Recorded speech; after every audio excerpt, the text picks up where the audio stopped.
¿Qué tal? Bienvenidos a este programa que organiza la Oficina de Comunicación Social de la Arquidiócesis de Jalapa, dado que estamos viviendo un contexto muy especial. El contexto de la muerte del señor arzobispo don Hipólito Reyes Lagos, noticia con la que pues, empezamos prácticamente el pasado domingo 8 de agosto, donde se dio a conocer que había fallecido nuestro padre, pastor en la fe, nuestro arzobispo, don Hipólito Reyes Lagos. En esta ocasión nos acompaña el padre Rafael González Hernández, quien es párroco de María Madre de la Iglesia, una parroquia aquí en la ciudad de Jalapa, pero también un gran experto en el derecho canónico. Además, la Iglesia le ha confiado ministerios muy importantes, como fue la promoción de la causa de la santidad de San Rafael y Sacradencia, fue el vicepostulador aquí en esta arquidiócesis, y ahora también por encargo del señor arzobispo, entonces don Hipólito Reyes Lagos, es el postulador de la causa a los altares de la santidad del padre Juan Manuel Martín del Campo. A su llegada a esta arquidiócesis, don Hipólito Reyes Lagos, cuando presentó su programa de pastoral, programa de actividades, por así decirlo, los acentos en los que él trabajaría en el ejercicio de su ministerio episcopal en esta arquidiócesis, una de las cosas que llamó mucho la atención fue que él insistiera en la promoción de la santidad en la diócesis. Y por eso, en esta ocasión, estamos platicando aquí con el padre Rafael, porque a él le encargó la oficina para promover las causas de beatificación o canonización en la arquidiócesis de Jalapa. Entonces, quisiéramos platicar con el padre Rafa, en primer lugar, para preguntarle, bueno, agradecer esta entrevista y preguntarle cómo es que surge esta idea de la promoción de la santidad aquí en la arquidiócesis de Jalapa. Padre Suazo, mira, me haces recordar una plática que tuve con entonces recién llegado arzobispo de Jalapa, Monseñor Hipólito Reyes, donde dialogábamos y discutíamos de alguna manera la ocupación del edificio del antiguo Palacio Episcopal, cito, en la esquina de Juárez con Revolución, frente al colegio preparatorio. El estado de la cuestión era qué hacer con ese edificio, porque estando todavía como arzobispo don Sergio Beso, pues había sido rescatado, lo rescatamos y nos lo entregaron, y se le había dado pues un uso realmente no adecuado para lo señorial de ese edificio y sobre todo su historia. Y entonces la primera cosa que surgió fue el poner allí un museo digno que exhibiera la vida y obra de San Rafael Lizar, pasar la curia de justicia, esto es el tribunal eclesiástico, que estaba en Ávila Camacho 73, en la parte baja del edificio, a ese lugar, dejar allí la redacción del semanario Alégrate, que estaba muy improvisada, pero allí estaba, y crear una oficina propia, porque el señor arzobispo quería abrir algunas causas de beatificación y canonización en nuestra arquidiócesis, tomando en cuenta que San Rafael nos había dejado una herencia de santos y que había tela de donde cortar. Y así se implementaron, pues en breve tiempo, esas acciones. Me encargó la el remozamiento del edificio, lo hicimos pronto, adecuar los lugares para las oficinas de las instancias que te decía, y entre ellas quedó una oficina propia para llevar ahí adelante procesos de beatificación y canonización que se dieran en esta arquidiócesis. ¿Cuál era su idea? No solo promover la santidad a los altares, que naturalmente impulsaba la creación de esa oficina, sino también poner entre los fieles y los sacerdotes en la arquidiócesis, pues yo entiendo que el mandato de Cristo Jesús en el Evangelio es tote perfecti, sean perfectos como mi Padre Celestial es perfecto. Y así iniciamos pues una misión que yo llamaba una aventura que no sabíamos exactamente a dónde nos iba a llevar y que pronto tomó perfiles, porque recuerdo que en otra plática el señor arzobispo me llamó para decirme: mira, quiero que se abran unas causas de canonización, y me habló en plural, que tomemos a Monseñor Manuel Pío López, el sucesor de San Rafael Guízar, que fue un obispo santo. Yo de acuerdo, porque fue un obispo santo, yo lo conocí, como lo conoció él. Quiero que tomemos también la figura de quien fue vicario general de San Rafael Guízar, el señor Justino de la Mora. Quiero que tomemos la causa de beatificación del padre Ernesto Sánchez. Quiero que tomemos la causa de beatificación y propongamos al padre Martín del Campo. ¿Cómo ves? Entonces yo me le quedé mirando y le dije: mira, el que mucho abarca, poco aprieta. ¿Qué te parece si ponemos así en el tamiz a los candidatos que me dices? Y pues tú me dices uno que resalte mucho, no en demérito de los otros, pero que resalte mucho. Vamos uno por uno, porque esa es una empresa difícil.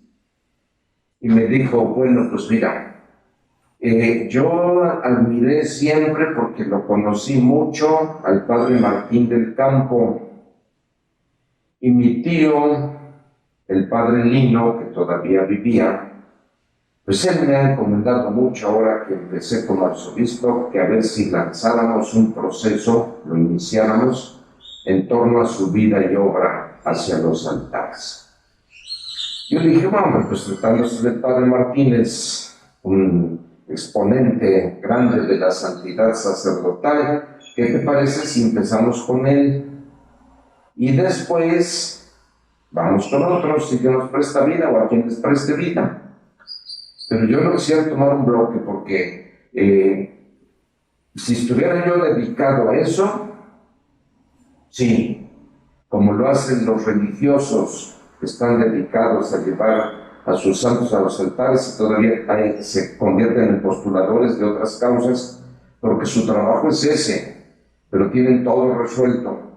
En el caso del sacerdote diocesano somos párrocos, somos barrenderos, somos todo terreno. Exactamente. Y mi mamá me decía: tú eres 7 oficios y 14 necesidades. Una cosa que era muy cierta. Y meterse a abarcar mucho, vamos a apretar poco. Y fue así como se inició la causa del padre Martín. Recuerdo que él consultó personalmente con el señor arzobispo emérito, que era don Sergio Beso, y le dijo: Polo, pues es una cosa difícil, si quieres iniciarla, yo de acuerdo, pero pregúntale bien al padre Rafael. Eso le dijo el señor Beso. Él mismo me lo contó, yo eso no lo sabía, él me lo contó. Y de esa manera iniciamos con una oficina primero paritaria, después un poquito ya más equipada en cosas, la causa hacia los altares del padre Juan Manuel Martín del Campo. Con asombro de mi parte, porque en pocos años, en breve tiempo, logramos iniciar la causa y llevarla hasta obtener el decreto de virtudes heroicas, de heroicidad en sus virtudes y de fama de santidad. Cosa que en otros casos se lleva mucho tiempo. En el caso de San Rafael Guízar, pues se llevó casi 50 años ese proceso, que yo no entiendo bien porque no tenían los medios que ahora tenemos. Ahora el internet, las computadoras, las vías de comunicación, pues nos facilitan muchas cosas. En aquel tiempo había que mandar todo por cartas, por documentos, por paquetería, por avión, por barco, como fuera, y eso era pues mucho más lento. Recuerdo que la primera cosa fue que yo le entregara un bonche de cartas postulatorias que ya nos habían llevado a la curia fieles cuando todavía era arzobispo don Sergio Beso, donde pedían se abriera un proceso informativo de investigación a los altares para ver si el padre Martín podía proclamarse beato y santo. Algunos actualizaron sus cartas, otros hicieron nuevas, otros fieles también, y le presenté las peticiones de los fieles.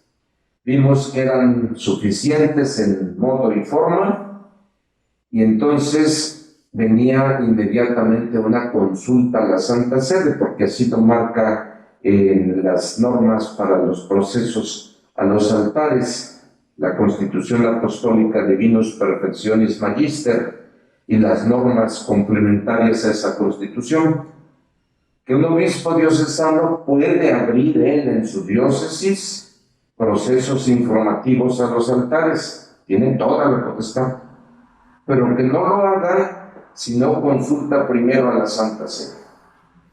¿Y esa consulta en qué consiste? Mira, voy a contar un poquito. En que el obispo diocesano, leídas las cartas postulatorias, consulta a la congregación de los santos si es prudente y posible abrir sobre ese sujeto, hombre o mujer, un proceso a los altares. Y la razón es que cuando la Congregación para las Causas de los Santos recibe esa consulta, abre en Roma una investigación en todos los dicasterios y especialmente en el Archivo Vaticano para ver si no hay cosas en contra, adversas, que pudieran enturbiar el proceso y detenerlo. Y si es así, contestan que no lo abran, porque sería un proceso fallido. Si esas informaciones negativas son ciertas, va a ser un proceso fallido. También hay informaciones que son falsas. Entonces, cuando son falsas, la postulación tiene que encargarse de demostrar la falsedad de eso, y se ha hecho y se logra. Aquí se hizo la consulta y a los 30 días de haberla hecho, nos llegó el nihil obstat. Puede abrirla, no hay nada en contra. Decía el texto, contraris quibus liber minime obstancibus, no hay nada que obste en contra de eso. Así es que excelencia puede abrir la causa. Y entonces ya se hizo un decreto de apertura de la causa, se empezó a informar a los fieles, se nombraron las instancias jurídicas correspondientes, que en el caso fue nuestro tribunal arquidiocesano provincial de Jalapa, y en breve tiempo, porque trabajábamos mañana, tarde y hasta parte de la noche, nos dimos a la tarea de citar a testigos, de citar a personas que conocieron al padre Martín, de ir haciendo crecer el proceso y los volúmenes informativos sobre dos cuestiones fundamentales: la fama de santidad del padre Martín y la vivencia heroica de sus virtudes. Y no hay nadie de los que comparecieron como testigos que hayan dicho, pues el padre Martín no era virtuoso o no tenía fama de santo, porque todos coincidían, y yo conocí al padre Martín también desde niño, y luego como seminarista, luego como sacerdote, y no hay nadie que no lo hubiera reconocido así. Y lo que más me admiraba era que los sacerdotes dijéramos eso, porque que los fieles digan que un padre es santo, pues yo creo que a ti te lo han dicho como a mí. Pero cuando hablo del padre Martín, les digo a los fieles, esas son las viejitas que no ven, ni oyen bien, ni entienden ya bien, y le dicen a uno, ay padrecito, usted es un santo. Ese es un desideratum pues muy piadoso, válido, pero no para los altares. En cambio, del padre Martín reconocíamos en él una figura extraordinaria de sacerdote. Y fue muy simple, muy sencillo concluir ese proceso, anexar el trabajo de una comisión histórica que le encomendamos a los padres del seminario para ver algunos aspectos históricos y descritos, que casi no escribió nada el padre Martín. Eso facilitó mucho, porque cuando el candidato escribe mucho hay que examinar teológicamente conforme a las buenas costumbres y la moral de sus escritos, y aquí no había mucho que examinar, porque casi no escribió. Y se concluyó y se cerró, se clausuró el proceso informativo diocesano de fama de santidad y de virtudes heroicas en la catedral, en una ceremonia muy solemne. También, mientras eso se llevaba a cabo, se exhumó el cuerpo del siervo de Dios, se prepararon sus restos y se pasaron a una tumba en la parroquia de San Jerónimo de Coatepec, en la capilla de San Francisco. Y en esa parroquia, porque él ahí había sido párroco en la década de los 60, y ahí se resguardan sus restos, ahí lo visitan los fieles. Venía luego la espera, el compás de espera, porque entra en turno, la cuestión de obtener con ello el decreto de virtudes heroicas. Eso podía llevarnos fácilmente 10 años, esa espera, 15 años. Pero como se nos cruzaba el 150 aniversario de la elección de la entonces diócesis de Veracruz, ahora arquidiócesis de Jalapa, en un viaje a Roma que hicimos cuando él era encargado del Colegio Mexicano por parte del episcopado, vimos al cardenal prefecto y le dijimos: Eminencia, también ustedes estamos por cumplir 150 años.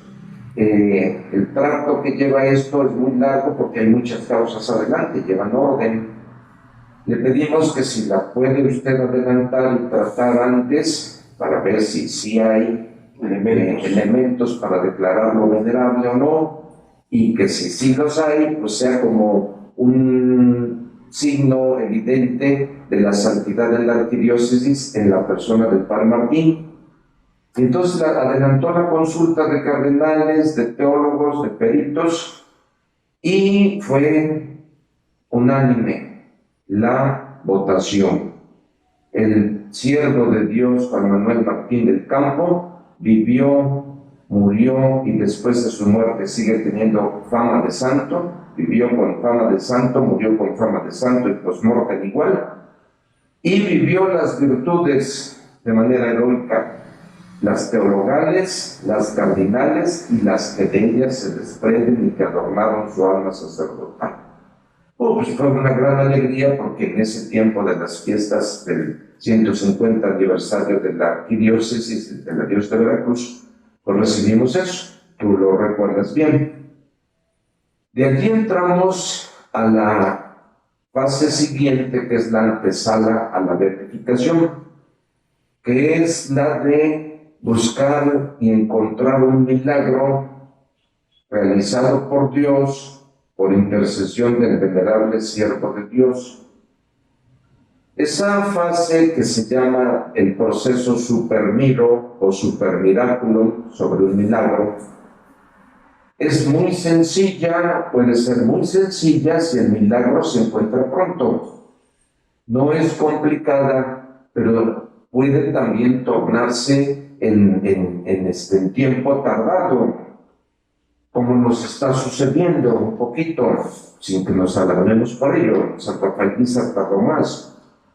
Se trata de encontrar un milagro viable que aguante las pruebas rigurosas, científicas que deben hacerse y que concluyan que no hay explicación de la ciencia para el hecho admirable y milagroso que se presenta, que solo por intervención de Dios y por intercesión del siervo de Dios.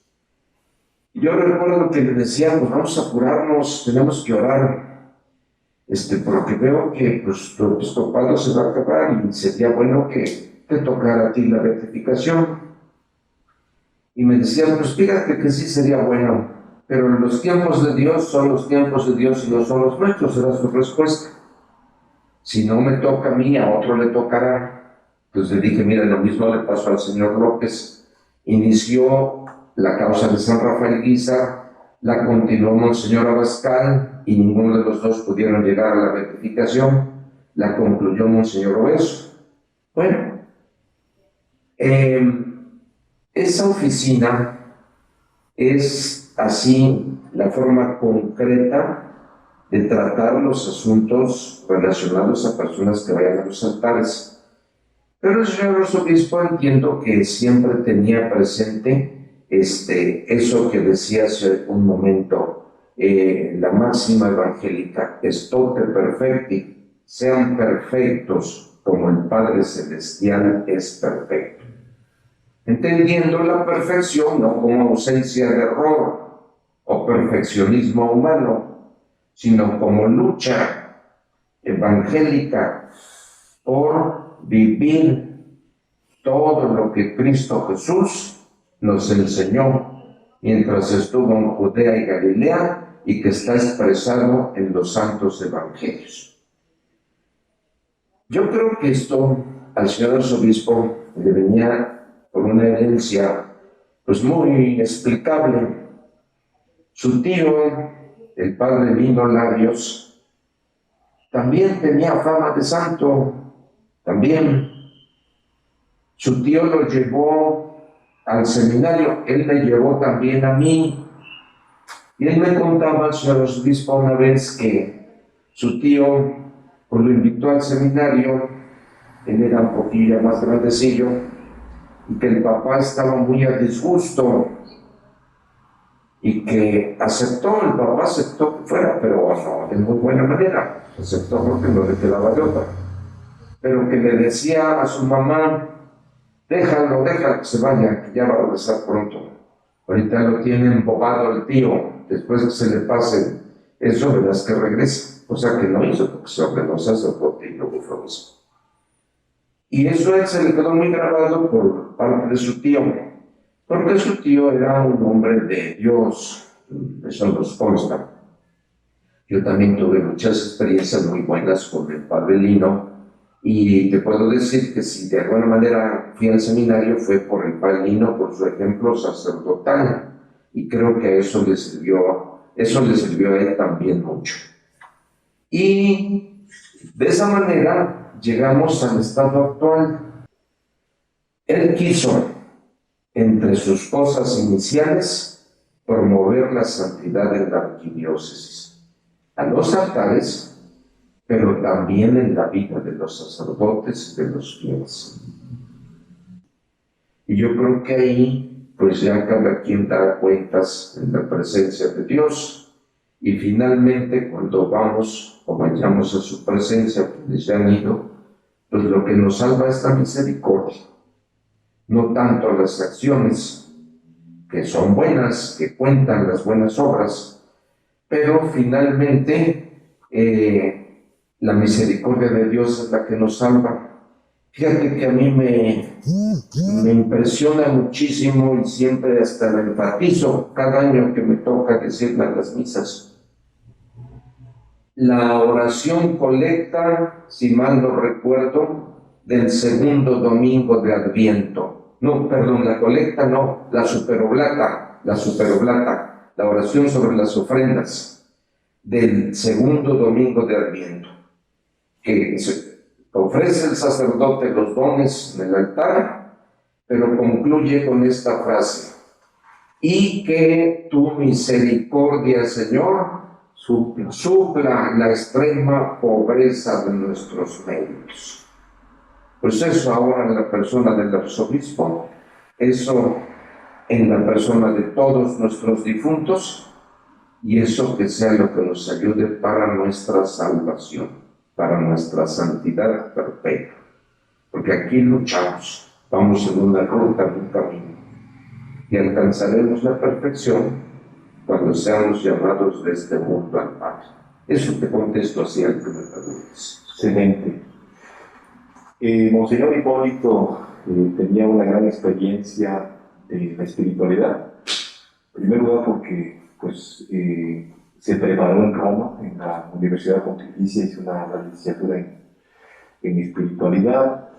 Después dedicó mucho tiempo, muchos años de su ministerio en la formación sacerdotal, colaborando como formador en el seminario y acompañando a muchos seminaristas y sacerdotes en el trabajo espiritual. Luego, esta otra parte de que incluso cuando fue al colegio mexicano, fue como director espiritual de ese colegio. Pero también nos llama unos detalles que ahora en tu conversación se has mencionado. Uno, la coincidencia del 13 de agosto con el padre Martín del Campo. Y vamos a decir así, la gracia que ahora tuve de que su tumba haya quedado junto al santo, a San Rafael Guízar Valencia, a quien él tenía una devoción también especial y promovía en sus visitas pastorales esta relación. ¿Qué tanto, digamos, esas diosidencias, por así decirlo, también marcaron el perfil espiritual del arzobispo de Jalapa? Mira, los que ya somos viejos, me refiero que pasamos de los 60 para arriba, nos tocó vivir mucho en el seno de nuestras familias con la figura de San Rafael Guízar, no como santo canonizado o beatificado, pero sí como santo aclamado por el pueblo. Y él no fue la excepción en su natal ciudad Mendoza, porque él en su infancia tuvo como párroco y muy cercano, y así su tío Lino también, al padre Juan de Jesús Valiente, que fue un alumno directo de San Rafael Guízar, que en todo momento habló de San Rafael Guízar, y toda su pastoral la quería hacer como la hacía San Rafael Guízar. Padre Juanito fue un hombre célebre, porque, no lo ofendo con lo que voy a decir, era muy mal hablado, pero de una espiritualidad férrea, de una pieza, era un hombre de Dios. Cualquiera que lo veía decía, es un grosero, pero no era un grosero, era su forma de expresión. Y luego lo sucedió otro párroco allí, en la juventud de Monseñor Hipólito, el padre Fidel Colorado, que por cierto era mi paisano, era quiteño. Estuvo en el seminario con San Rafael Guízar, lo ordenó San Rafael Guízar, y yo recuerdo al padre Fidel Colorado en su despacho, en su oficina parroquial, su notaría, en Ciudad Mendoza, con una foto grandota de San Rafael Guízar en medio de los ríos.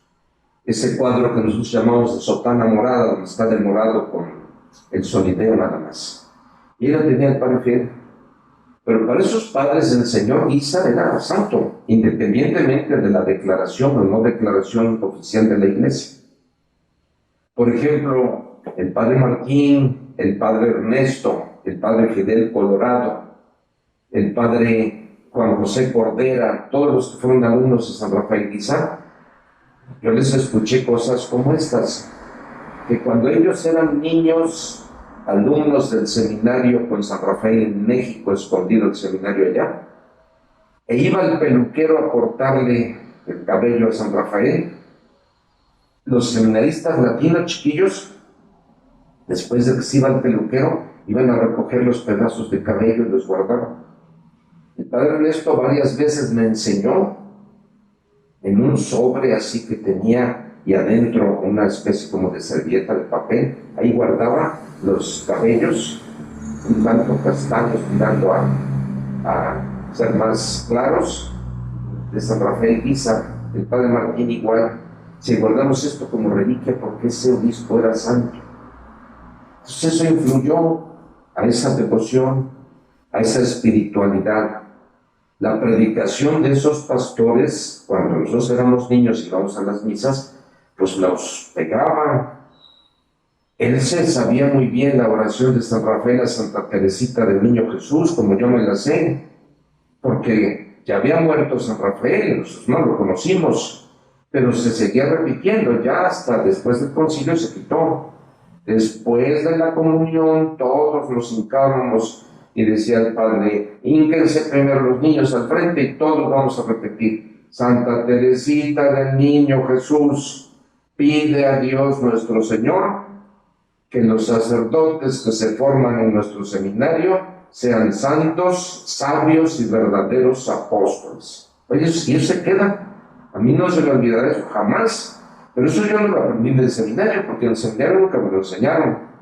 Yo lo aprendí en la parroquia. La oración después de la comunión, Señor, te damos gracias con todo el corazón por el bien tan grande que nos has hecho.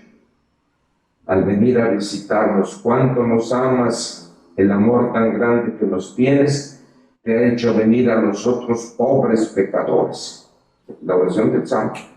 Inflama nuestras almas con el fuego de tu amor divino, para que en cada momento de nuestra vida te amemos más y más, y así continuemos amándote hasta la eternidad.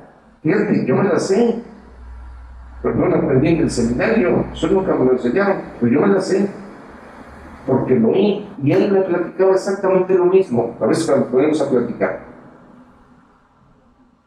porque tuvimos una herencia de nuestros padres que sí conocieron a San Rafael, de nuestros abuelos y de los pastores de ese tiempo.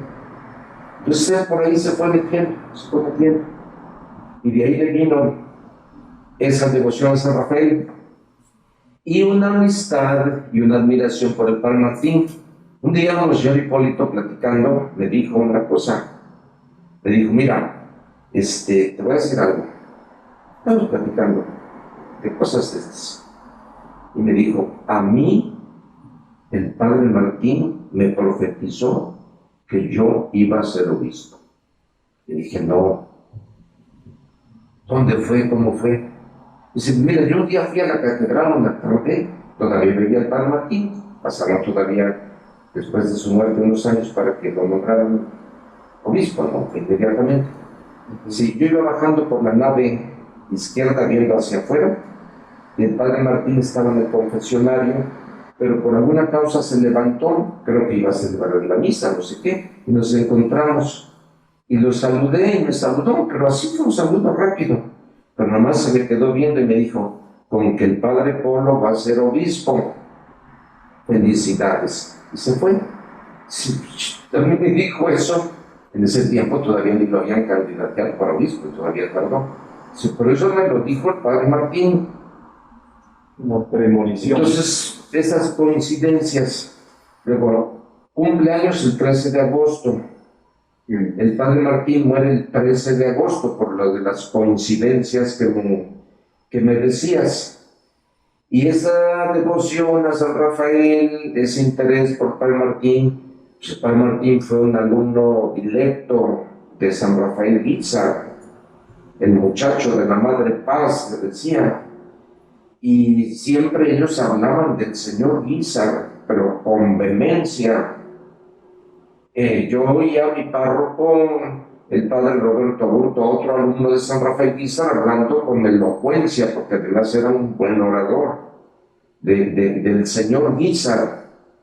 y oía yo a mi abuela que lo recibía en su casa en tiempos de la persecución, hablando también con emoción de que ella le preparaba los alimentos y demás. Oía yo a mi papá, a quien le dio San Rafael la primera comunión, igual.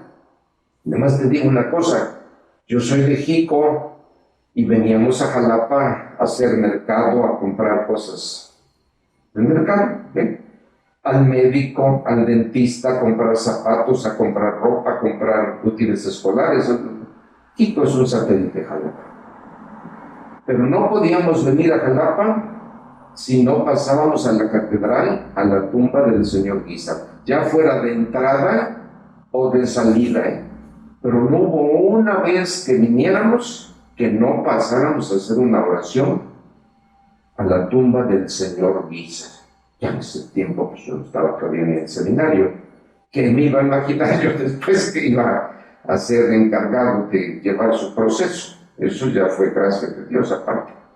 Pero yo crecí también con la imagen del santo, independientemente de lo que la iglesia dijera, porque era un santo por aclamación. Después ya fue un santo por declaración oficial, que de eso se trataba, porque así debe ser. No sé si te comienzo. Sí, sí, muy bien. Y por último, padre, esta forma de ser del arzobispo don Hipólito Reyes Larios, pues sin duda que es encomiable, pues su cercanía con los sacerdotes y sobre todo con la gente. Yo pienso en su lenguaje, que usaba signos que lo acercaban mucho a la gente. Eso sería una expresión también precisamente de esta idea de santidad que se vive pues, en lo cotidiano, en la manera de ser, en el servicio, en la entrega, un obispo muy cercano a final de cuentas a su gente, ¿no?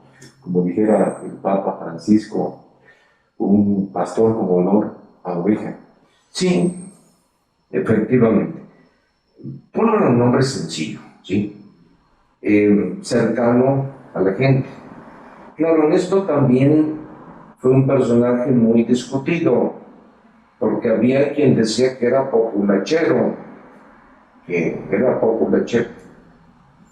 le faltaba elocuencia y altura teológica en el discurso. Algunos les escandalizaban las frases que usaba. Sí. Y si uno analizaba a nivel de retórica, de homilética, de eso, pues sí había esas cosas, porque eso también hay que decirlo. Pero finalmente él encontró esa forma. Yo un día le dije, oye, ¿por qué preguntas embarazadas? ¿Por qué preguntas madres quién sabe qué? ¿Por qué preguntas a ver, de tal edad? Y me decía, mira, porque así capto la atención de la gente que está pendiente, pero me doy cuenta de dónde vienen y qué condición tienen, y eso me sirve para guiar mi mensaje. Yo se lo pregunté, estando en la catedral, ¿por qué preguntas eso? Siempre. ¿Por qué aplaudes? Porque se sienten tomados en cuenta. Para otros eso era tonto, para algunos era tonto, para otros era un reconocimiento. Exacto, el obispo sabe que estoy aquí. Él lo hacía de manera general, pero muchos pensaban, está viendo. Parte sí, parte no, que esa es parte del discurso y de la forma. Pero ahí encontró la manera y se hizo clásico, tanto así que la despedida final fue con aplausos. Y cuando me tocaba darle la felicitación, siendo yo párroco en la catedral por su cumpleaños, les decía yo a los fieles, ahora vamos a darle una sopa de su propio chocolate, un aplauso. Yo lo decía ahí delante de ellos, y le dábamos un aplauso y le entregamos el regalo o lo que fuera, con el consejo parroquial y la catedral a reventar, como se ponía antes de la pandemia los domingos, la catedral. Era un hombre sencillo, discutido. Pero mira, es mejor ser discutido que pasar así, indiferente. Sí, si me permites la expresión de Cervantes en el Quijote, ladran Sancho, luego andamos. Tú has leído todo el Quijote, todo lo hemos leído, y es una obra maestra de la vida. Un hombre sencillo, pastor sencillo, tenía sus bemoles humanos, de acuerdo totalmente. Pero eso es precisamente el contraste, es lo que hace el devenir del ser humano. Y ese fue el pastor que Dios nos puso. Que se esperaban otras cosas de él, sí. Que no se lograron, también.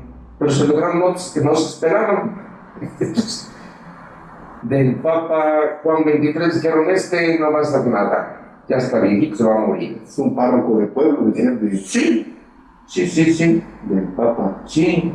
Decían, lui è un credulone. Non un credulone, ma è secreto. Un fideísta, un credulone, decía. Del Papa Juan XXIII. Bueno, pues así. Lo que hay que hacer ahora es pedirle a Dios nuestro Señor que nos dé un pastor que se gaste al servicio del pueblo. Y Apolo también era un hombre muy humano, bondadoso. Mira, una prueba, señor obispo auxiliar fue llamado aquí por él.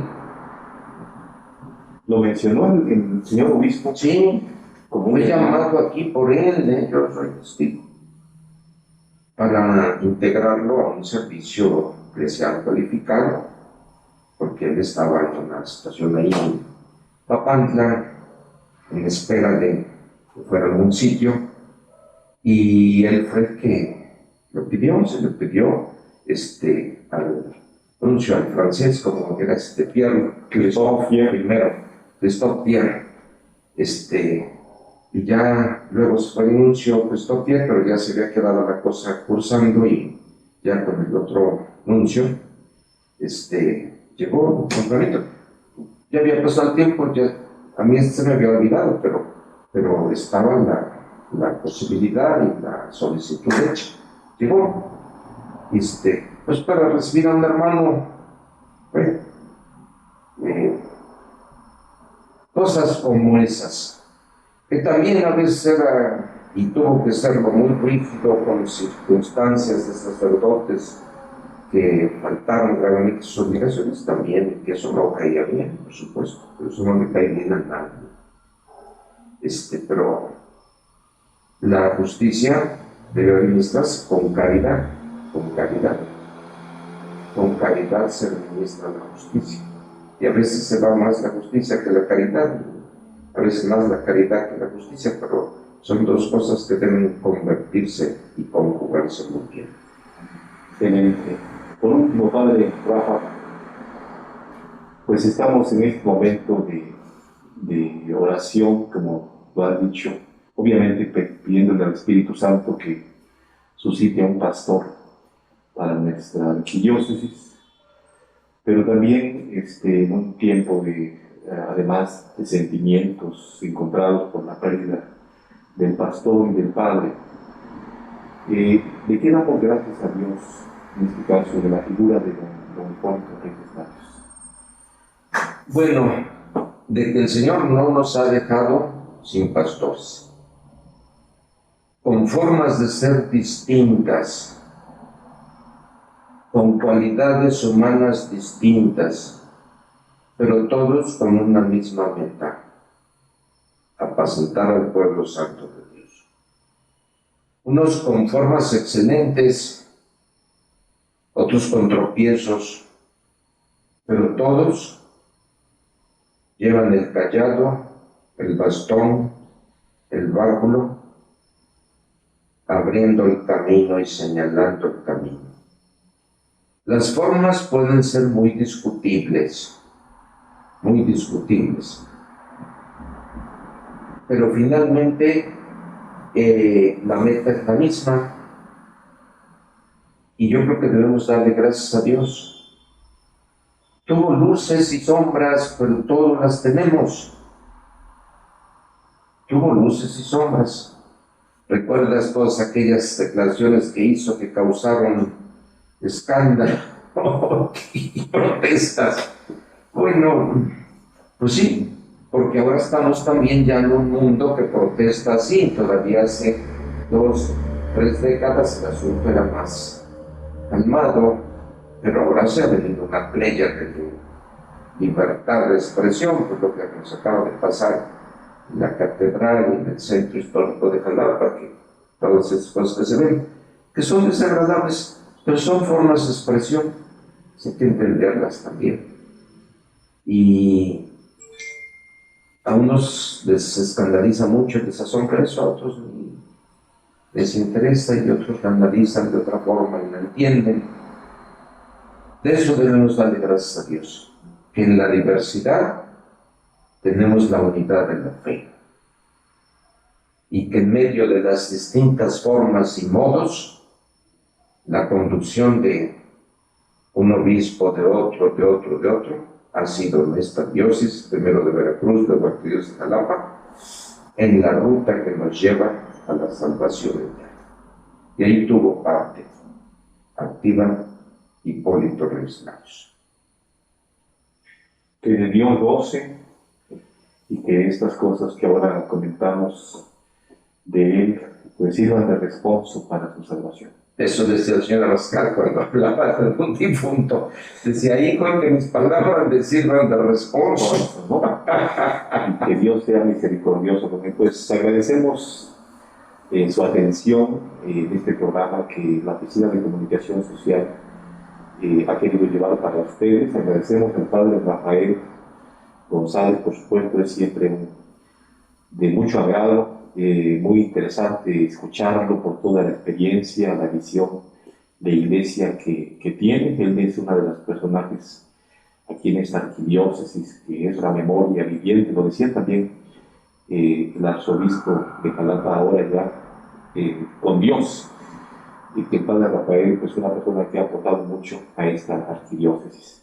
Así es que agradecemos su atención y bueno, seguimos en esta actitud de oración, primero para pedir por el eterno descanso de nuestro arzobispo don Hipólito Reyes Lagos y pedirle a Dios que su espíritu se manifieste en la elección de un nuevo pastor. Oficina de Comunicación Social de la Arquidiócesis de Jalapa.